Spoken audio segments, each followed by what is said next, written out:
Hello guys, today I'm going to tell you about that Convex Finance token. Now before you start the video, let's share my legal disclaimer. This video is only for educational purpose. Do your own research for the investing. According to the website, Convex Finance CVX is a decentralized finance protocol designed to maximize reward for users of the Curve Finance exchange by simplifying and boosting yield generation. It acts as a yield optimizer for Curve, allowing liquidity providers to earn higher returns without managing complex staking mechanics. Theme slabs.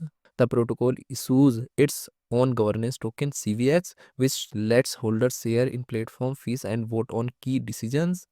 By pooling users' funds and voting power, Convex plays a central role in the so-called Curve wars, influencing how rewards are distributed across one of the DeFi most important ecosystems.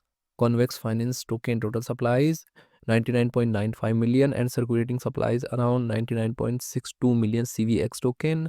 CVX token is listed on popular centralized exchanges like Binance, Coinbase, OKX, and other centralized exchanges. If I share my opinion with you, then this project up to 90% chances is that it is a legit or good project. So guys, don't take my opinion as a financial advice. Do your own research for the investing. Thanks for watching.